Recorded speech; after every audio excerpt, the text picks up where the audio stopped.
আসসালামু আলাইকুম। আজকে আমাদের প্রথম ক্লাসের প্রথম প্লেলিস্টের নাম্বার 3 মানে 3 নম্বর ক্লাস আমাদের হতে যাচ্ছে। ইনশাআল্লাহ আজকে আমরা মুযাক্কার এবং মুয়ান্নাস পুরুষবাচক শব্দ এবং স্ত্রীবাচক শব্দগুলো আমরা ডিকোড করব, ঠিক আছে? মুযাক্কার, মুয়ান্নাস, ঠিক আছে? তাহলে চলেন আমরা এগুলো শিখে ফেলি ইনশাআল্লাহ। তাহলে কোরআনে আসা মুযাক্কার এবং মুয়ান্নাস শব্দগুলো আমরা ইজিলি বুঝতে পারবো ইনশাআল্লাহ। দেখেন, কোরআনে কোরআনে ঠিক কোরআনে অর্থ ঠিকভাবে বুঝতে হলে শব্দের জেন্ডার চেনা দরকার। শব্দের জেন্ডার চিনতে হবে। আবার ভাইবেন না পুরুষ এবং মহিলা এইরকম না, মানে যারা বড় বড় আলেম আছে তারা এইগুলোর নাম দিয়েছে পুরুষবাচক এবং মহিলাবাচক। এটা কাহিনী আছে, ইনশাল্লাহ বলবো একদিন সময় হলে। আরবিতে প্রতিটি ইসমের একটি জেন্ডার আছে। প্রত্যেকটাই ইসমের একটা করে জেন্ডার আছে, হয় সেটা মহিলা নয়তো পুরুষবাচক শব্দ, ঠিক আছে? তাহলে একটি জেন্ডার আছে। বাংলা ব্যাকরণের জেন্ডার 4 প্রকার, অর্থাৎ পুরুষবাচক, স্ত্রীবাচক, উভয়বাচক এবং পূর্ণবাচক বাচক, ঠিক আছে? জড় বা অচেতন জিনিসকে বাংলায় আমরা কি বলি? পাটি বলি, কিন্তু আরবিতে নপুংসক বলে কোনো জেন্ডার নেই। প্রতিটি শব্দ হয় মুযাক্কার পুরুষবাচক নয়তো মুয়ান্নাস। বই, কলম কি হয়? বই, কলম, সূর্য বা আকাশের মতো জড় জিনিসের শব্দ এই দুইটি ভাগেই পড়ে। কয়টি ভাগে? দুইটি ভাগে পড়ে। এই পাঠ শেষ করলে আপনি যে কোনো ইসম দেখলে বলতে পারবেন এটি মুযাক্কার নাকি মুয়ান্নাস। আর বাক্যের আশেপাশের শব্দ কেন তার সাথে মিলে যায় তাও বুঝতে পারবেন ইনশাল্লাহ। সরি। তো আমরা ইস দেখে বুঝতে পারবো এটা পুরুষবাচক নাকি মহিলাবাচক। তাহলে আমরা নেক্সট স্লাইডে যাই। এখানে দেখতে পাচ্ছেন আরবিতে ব্যাকরণের শব্দের মূল রূপটি মুযাক্কার। আরবি ব্যাকরণের মূল রূপটি কি? মুযাক্কার। বিষয়টা সোজাভাবে বলতেছি আমি, অর্থাৎ যে শব্দে মুয়ান্নাস হওয়ার কোনো চিহ্ন নেই সাধারণত সেটি মুযাক্কার। নিচে 4টি শব্দের কোনোটি এমন চিহ্ন নেই, তাই সবগুলো মুযাক্কার। শব্দ কি? কলামুন কি? কলম মানে কলম। কলামুন, এখানে কি শব্দ আছে? এখানে 2 পেশ আছে, তাহলে কি হইব? কলম। আপনি বুঝতে মানে দেখতে থাকেন, আমি বোঝাচ্ছি। তারপরে কি আছে? বাইতুন মানে কি? ঘর। তারপর কি আছে? কিতাবুন মানে কি? বই। তারপর গেছে বাবুন মানে কি? দরজা। যেগুলো শব্দের শেষে 2 পেশ থাকবে সেগুলোই কি? মুযাক্কার, ঠিক আছে? তাহলে নেক্সট স্লাইডে যাই। এখন স্ত্রীবাচক শব্দ কিভাবে চিনবেন দেখেন। শব্দের শেষে 3টা চিহ্ন যে কোনো একটা থাকলেই সাধারণত মুয়ান্নাস। এর মধ্যে গুলতা সবচেয়ে বেশি দেখা যায়, আর এটি সবচেয়ে চিহ্নিত কি? নিশ্চিত চিহ্ন। বাকি 2টি চিহ্নে কিছু ব্যতিক্রম আছে, যেরকম গুলতা মানে কি? গুলতা হলো সবচেয়ে সাধারণ চিহ্ন। শব্দের শেষে এই চিহ্নটি খুঁজে দেখুন, যেরকম জান্নাতুন, জান্নাতুন, এই গুলতা থাকবে। এই গুলতা থাকলে কি হবে? এটা মুয়ান্নাস। আয়াতুন নিদর্শন, সালাতুন কি? নামাজ, মুসলিমাতুন কি হবে? বা মুসলিমা একই হয়, এগুলো কি? মুয়ান্নাস বাচক। পুরুষবাচক শব্দের শেষে গুলতা বসলে শব্দটি স্ত্রীবাচক হয়ে যায়। পুরুষবাচক শব্দে যদি গুলতা বসান তাহলে কি? স্ত্রীবাচক হয়ে যাবে ইনশাল্লাহ। সালেহুন মানে কি? নেক পুরুষ। এখন যদি গুলতা বসান সালেহাতুন তাহলে কি? মুয়ান্নাস, ঠিক আছে? আলিফ মাকসুরা, ইয়া শব্দের শেষে আ ধ্বনি দেয় কিন্তু লেখা হয় ইয়ার আকারে। আরবিতে প্রায় প্রতিটি শব্দ 3টি অক্ষরের একটি বৃত্তের উপর দাঁড়ায়, আর সেই 3টিকে বলা হয় শব্দের মূল অক্ষর। মূল অক্ষরগুলো মূল অক্ষরগুলো আগে বসে, তারপর শেষে বাড়তি আলিফে যোগ হয়। এমন শব্দের উদাহরণ হলো বুশরা, এই যে ইয়া কি হলো? মুযাক্কার। তারপর সুসংবাদ, যিকর উপদেশ, উনসা কি? নারী, আল হুসনা উত্তম, ঠিক আছে? এগুলা সবই কি? মুয়ান্নাস। এগুলা কি? সকলেই মুয়ান্নাস। আরেকটা যদি দেখেন, আলিফ মানসুরা হলো দীর্ঘ আলিফের পরে বসা। বাইদাউ কি সাদা, সফরাউ কি হলুদ। শব্দ দুটি শেষে এই চিহ্নটি দেখা যায়। মোটামুটি আমরা বুঝতে পারলাম, যদি ইয়া থাকে লাস্টে শেষে, তারপরে যদি থাকে দীর্ঘ টানের পরে যদি হামজা থাকে লাস্টে, তাহলে ওটাও কি মুয়ান্নাস। আর একটা কি গোলতা থাকবে লাস্টে, গোলতা থাকবে, তাহলে গেলে কি মুয়ান্নাস। ঠিক আছে, তারপরে পরের স্লাইডে যাই। তা আমরা উদাহরণ দেখতে পারি। গোলতা শব্দের শেষে, এই যে শব্দের শেষে গোলতা, ঠিক আছে, তাহলে কি জান্না, এটা কি মুয়ান্নাস। আলিফ মাকসুরা, মূল অক্ষরের পরে বাড়তি আলিফ, এই যেটা মূল অক্ষর, ঠিক আছে। এই যে র জবর র খালি র আলিফ খারা জবর র, আর ইয়ে আছে বাড়তি, এটা কি বসরা, কি এটাও মুয়ান্নাস। আলিফ মামদুদা, সরি ভুল হইতেই পারে, যেহেতু আমিও শিখতেছি, আমার সাথে আপনারাও শিখতেছেন। মামদুদা, ঠিক আছে, দীর্ঘ আলিফের পরে হামজা, এই যে বাই দ উ, এই যে উ, এই উটাই হলো দীর্ঘ আলিফের পরে, দীর্ঘ আলিফের পরে হামজা, ঠিক আছে, বাইদ, তাহলে এটাও মুয়ান্নাস। তাহলে আমরা যদি দেখে নিই, শেষে ইয়া দেখলেই মুয়ান্নাস ভেবে নিবেন না, শেষে ইয়া দেখলেই মুয়ান্নাস ভেবে নিবেন না, ঠিক আছে। আলা, এই আলা কিন্তু উপরে, হাত্তা এটা হরফ, মুসা একজন নবীর নাম, ঠিক আছে, হুদা মানে হেদায়াত, এগুলো শেষেও ইয়া আছে, তবে কোনোটি মুয়ান্নাস নয়, কারণ এগুলো একসাথে জোড়া থাকে সবসময়, এগুলো পাল্টায় না, ঠিক আছে। পার্থক্য ধরতে হলে শব্দের মূল অক্ষরগুলো আলাদা করে দেখুন, যেরকম বসর, এই যে এখানে ইয়া আছে, ইয়া এর মূল অক্ষরগুলো বা আর শিন আর র, তাই শেষের আলিফটি বাড়তি এবং শব্দটি মুয়ান্নাস। কিন্তু হুদা এর মূল অক্ষর হা দাল ইয়া, শেষের ইয়াটি মূল অক্ষর, শেষের ইয়াটাই কি মূল অক্ষর, তাই শব্দটি মুয়ান্নাস নয়। তাহলে আমরা মুয়ান্নাস কিভাবে চিনব? মুয়ান্নাস চিনতে হলে আমাদের এগুলো মুখস্থ আনতেই হবে, তাছাড়া কোনো উপায় নেই আমাদের। তারপরে আপনারা একটু স্ক্রিনশট দিয়ে রাখেন, তাহলেই হবে ইনশাল্লাহ।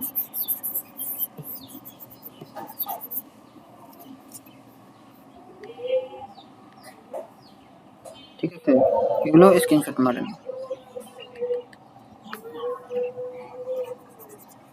নেন স্ক্রিনশট মারেন, নেন, এগুলো মুখস্থ করে রাখতে হবে যাতে আমি দেখে বুঝতে পারি, ঠিক আছে। তাহলে নেক্সট স্লাইডে যাই আমরা। তাহলে চিহ্ন ছাড়াই মুয়ান্নাস 3 প্রকার, ব্যতিক্রম, কিছু শব্দের উপরে চিহ্ন নেই, কিছু শব্দের উপরে চিহ্ন নেই আবার, তবুও এগুলো মুয়ান্নাসে ব্যবহৃত হয়। এই ব্যতিক্রমগুলোকে 3 ভাগে ভাগ করা যায়।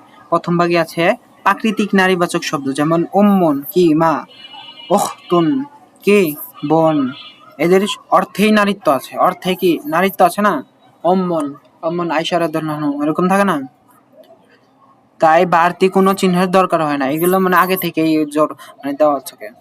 দ্বিতীয় ভাগে আছে শরীর জোড়া অঙ্গ, অর্থাৎ যে অঙ্গগুলো 2টা করে থাকে, অর্থাৎ ভাগে, যেরকম ইয়াদুন হাত, আইনুন চোখ, ওযনুন কদামুন, এগুলো সবই কি মুয়ান্নাস, কারণ এগুলো দেওয়াই আছে। তৃতীয় ভাগের নাম শ্রেণীতে সামাই, মুয়ান্নাস, অর্থাৎ যে শব্দগুলোকে আরবরা প্রাচীনকাল থেকে মুয়ান্নাস হিসেবে ব্যবহার করতে আসে সেগুলোই কি মুয়ান্নাস, যেরকম শামসুন মুয়ান্নাস, আরদুন মুয়ান্নাস, নারুন মুয়ান্নাস, নাফসুন মুয়ান্নাস, দারুন ঘর মুয়ান্নাস, রেহুন কি বাতাস, এগুলো সবই মুয়ান্নাস, ঠিক আছে। তাহলে আমরা মুয়ান্নাস, এবার আশা করি কোনো ভেজাল হবে না, ঠিক আছে ইনশাল্লাহ। এই শব্দগুলো গায়ে কোনো চিহ্ন নেই, তবে এগুলো মুয়ান্নাস, দেখতে কলামুন এর মতোই, কিন্তু বাকি এরা মুয়ান্নাসের মতো আচরণ করে, তাই এই তালিকাটি শুনে শুনে মুখস্থ করে নিতে হয়, ঠিক আছে, মুখস্থ করে নিন যেটা আমি বলেছিলাম,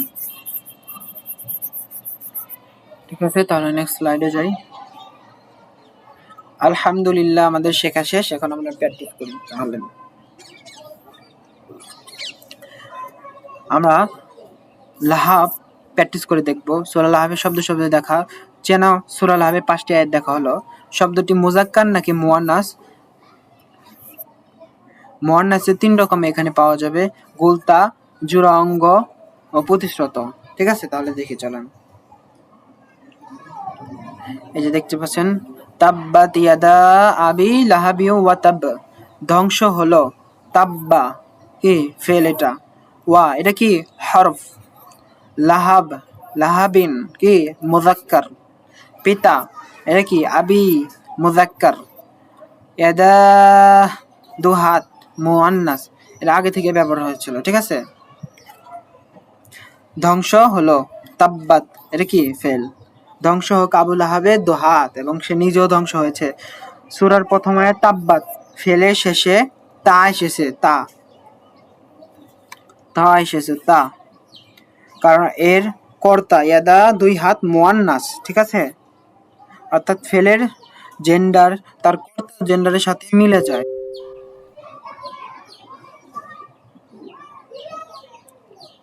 তারপর যদি দেখি নেক্সট আয়াত, মা আগনা আনহু মালুহু ওয়া মা কাসাব, কি সে অর্জন করলো, কাসাবা ফেল, এটা কি ফেল, এবং যা ওয়া মা এটা কি হরফ, তার সম্পদ, মালুহু কি কি হবে, এটা মুযাক্কার, তার থেকে আনহু হরফ, এটা কি হরফ, কাজ এলো আগনা, এটা কি ফেল, নয় মা হরফ, এটা কি নেগেটিভ বাচক, এটা আমরা শিখবো শীঘ্রই।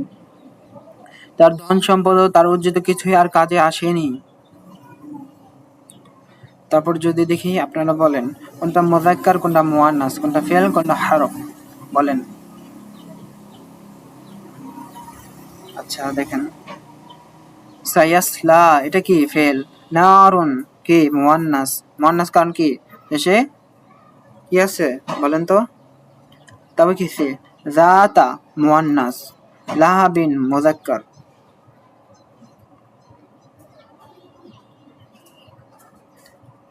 ওয়ামরাআতুহু হাম্মালাতাল হাতাব, হাতাব কি হবে, ওয়া এটা কি হরফ, এটা কি হরফ, তবে কি আমরাআতুহু তার স্ত্রী মুআন্নাস, হাম্মালাতা কি হবে, এটা মুআন্নাস, তারপরে কি আল হাতাব কি এটা মুযাক্কার। ঠিক আছে, প্র্যাকটিস করতে থাকেন, আমি আপনাদের স্লাইডগুলো দেখাই। এখন বলেন কোনটা মুযাক্কির, কোনটা মুআন্নাস, এখন বলেন তো, বলেন কোনটা মুযাক্কার হবে, সরি কোনটা মুযাক্কার হবে, কোনটা মুআন্নাস হবে, বলেন।